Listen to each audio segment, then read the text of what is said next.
News Kannada ವಾಹಿನಿಗೆ ಸ್ವಾಗತ.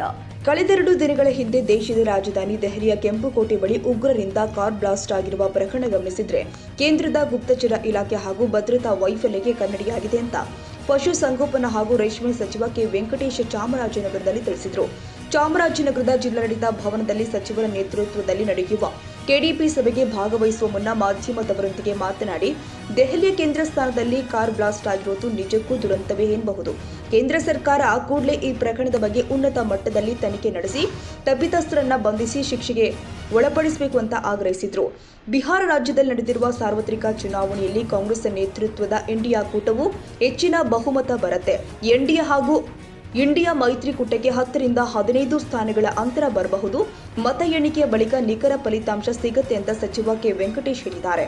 ಚಾಮರಾಜನಗರ ತಾಲೂಕಿನ ಜ್ಯೋತಿಗೌಡನಪುರ ಗ್ರಾಮದಲ್ಲಿ ಕಳೆದ ಕೆಲವು ದಿನಗಳ ಹಿಂದೆ ಅಂಬೇಡ್ಕರ್ ಭಾವಚಿತ್ರ ಇರುವ ಫ್ಲೆಕ್ಸ್ ಹರಿದ ಪ್ರಕರಣ ಹಾಗೂ ಬುದ್ಧ ವಿಗ್ರಹ ಧ್ವಂಸ ಮಾಡಿದ ಪ್ರಕರಣಕ್ಕೆ ಸಂಬಂಧಪಟ್ಟಂತೆ ಅಮಾಯಕರನ್ನ ಪೊಲೀಸರು ಬಂಧಿಸಿರುವುದನ್ನು ಖಂಡಿಸಿ ನಾಯಕ ಸಮುದಾಯದವರು ಇದೇ 15ರಂದು ಬೃಹತ್ ಪ್ರತಿಭಟನೆ ಮಾಡ್ತಾ ಇದ್ದಾರೆ ಎಂಬ ಪ್ರಶ್ನೆಗೆ ಉತ್ತರಿಸಿದ ಸಚಿವರು, ಜ್ಯೋತಿಗೌಡನಪುರ ಗ್ರಾಮದ ಪ್ರಕರಣದಲ್ಲಿ ಪೊಲೀಸರು ಸಾಕ್ಷ್ಯ ಸಮೇತವಾಗಿ ಆರೋಪಿಯನ್ನ ಬಂಧಿಸಿದ್ದಾರೆ. ಇಲ್ಲಿ ಅಮಾಯಕರನ್ನ ಬಂಧಿಸುವ ಪ್ರಶ್ನೆ ಇಲ್ಲ. ಪೊಲೀಸರು ಮತ್ತಷ್ಟು ತನಿಖೆ ಮಾಡಿ ಬೇರೆ ಯಾರಾದರೂ ಅಪರಾಧಿಗಳಿದ್ರೆ ಅವರನ್ನ ಬಂಧಿಸಿ ಕ್ರಮ ಜರುಗಿಸುತ್ತಾರೆ ಹಾಗೂ ಇದೇ 15ರಂದು ನಡೆಯಲಿರುವ ಪ್ರತಿಭಟನೆ ಬಗ್ಗೆ ತಮಗೆ ಮಾಹಿತಿ ಇಲ್ಲ ಎಂದಿದ್ದಾರೆ.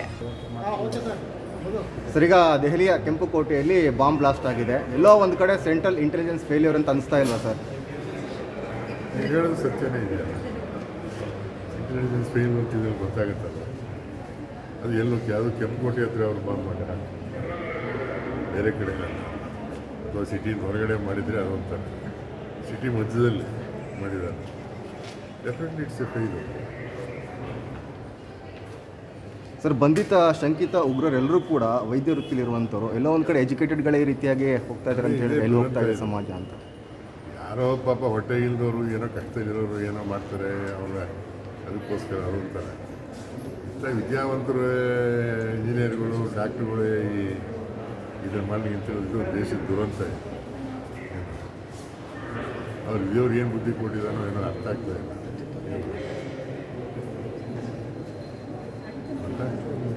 ಈಗ ನವೆಂಬರ್ ಕ್ರಾಂತಿ ಬಗ್ಗೆ ಮಾತುಕತೆ ಆಗ್ತಾ ಇದೆ. ಸತೀಶ್ ಜಾರಕಿಹೊಳಿ ಕೂಡ ಹೋಗಿ ಹೈಕಮಾಂಡ್ನ ಮೀಟಾಗಿ ಬಂದಿದ್ದಾರೆ.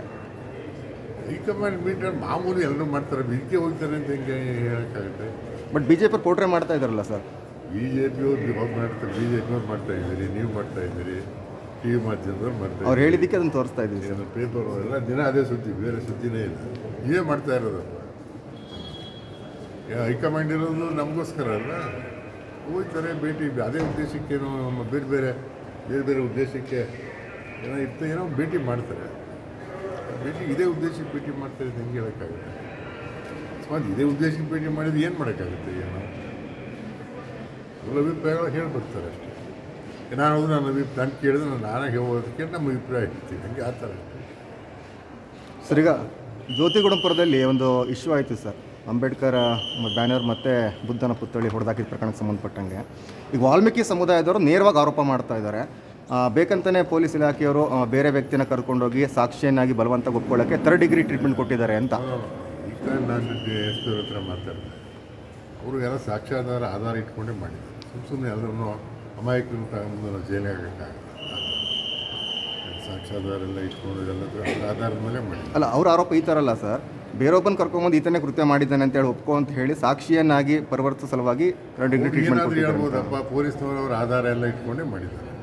ಈಗ 15ನೇ ತಾರೀಕು ಬೃಹತ್ ಪ್ರತಿಭಟನೆ ಕೂಡ ಕರೆ ಕೊಟ್ಟಿದ್ದಾರೆ ಸರ್. ಅದು ಕರೆ ಕೊಟ್ಟಿದ್ದಾರೆ ನನಗೆ ಗೊತ್ತಿಲ್ಲ. ಏನೋ ನಾವೇನು ಆಧಾರ ಇದೆ, ಏನು ಸಾಕ್ಷಿಗಳಿದೆ, ಅದರ ಮೇಲೆ ನಾವು ಅಪರಾಧಿಗಳನ್ನ ಅರೆಸ್ಟ್ ಮಾಡಿದ್ದಾರೆ, ಕೆಲಸ ಮಾಡಿದ್ದಾರೆ. ಅಲ್ಲಿ ಪೊಲೀಸ್ನವರು ಸರಿಯಾಗಿ ಮಾಡಿದ್ದಾರೆ ಅಂತ ಅನ್ಸುತ್ತೆ. ಅವರು ಬೇರೆ ಬೇರೆ ಸಮಾಜದವ್ರು ಏನೇ ಅವ್ರ ಮನಸ್ಸಲ್ಲಿ ಯಾತಕ್ಕೆ ಮಾಡ್ತಿದ್ದಾರೆ ನಮ್ಗೆ ಗೊತ್ತಿಲ್ಲ.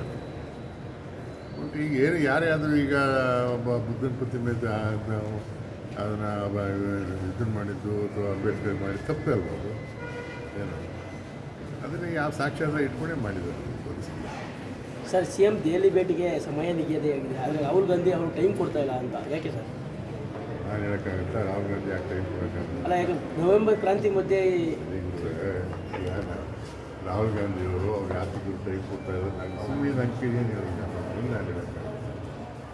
ಸರ್ ಬಿಹಾರ ಈಗ ಎಕ್ಸಿಟ್ ಪೋಲು ಈಗ ಇಂಡಿಯಾ ಮೈತ್ರಿಕೂಟಕ್ಕೆ ಎಲ್ಲರೂ ಕೂಡ ಸಾಕಷ್ಟು ಬಹುಮತ ಬರುತ್ತೆ ಅಂತ ನಾಳೆ ಹೇಳ್ತಾರೆ. ರಿಸಲ್ಟ್ ಬರುತ್ತಲ್ಲ, ಯಾಕೆ ಭರವಸೆ ಇದೆಯಾ ಸರ್? ಅಧಿಕಾರ ಹಿಡಿತೀರಾ ಸರ್ ಮಹಾಗಠಬಂಧನ್? ಈಗ ಅವರು ಈಗ ಏನು ನಾವು ಹತ್ತನೇ ನಮಗೂ ಇರೋದು ಡಿಫ್ರೆನ್ಸ್ ಇದೆ. ನಾವೇನದು ಜಾಸ್ತಿ ಅಲ್ವಾ ಯಾರಿಗೂ. ಅಲ್ಲ ಸರ್, ವೋಟ್ ಚೋರಿ ಯಾತ್ರೆ ಎಲ್ಲ ಮಾಡಿದ್ರಿ, ಅದ್ರ ಪರಿಣಾಮ ಬೀರುತ್ತೆ ಅಂತ. ಯಾಕಂದ್ರೆ ಎಲ್ಲ ಎಕ್ಸಿಟ್ ಪೋಲ್ ಕೂಡ ಕಾಂಗ್ರೆಸ್ ಸೋಲುತ್ತೆ ಅಂತಲೇ ಹೇಳಿದೆ ನೆನ್ನೆ. ಮಹಾಗಠಬಂಧನ್ ಈಗ ಅವ್ರೇನು ನಾವೇನು ಭಾಳ ಡಿಫ್ರೆನ್ಸ್ ಇಲ್ಲ ಏನಿಲ್ಲ ನಮಗವ್ರಿಗೂ. ಪತ್ರಿಕೆಯನ್ನು ನೋಡಿ ಭಾಳ ಡಿಫ್ರೆನ್ಸ್ ಏನಿಲ್ಲ ನಮಗವ್ರಿಗೂ. ಒಂದು 10 ಡಿಫ್ರೆನ್ಸ್ ತೋರಿಸ್ತಾ ಇದ್ದಾರೆ. ಮತ್ತೊಂದ್ರೆ ನಾವೇ ಮುಂದೆ ಹೋದ್ರೆ ಹೋಗ್ಬೋದು. ಓಕೆ, ನೋಡಿ. Thank you sir.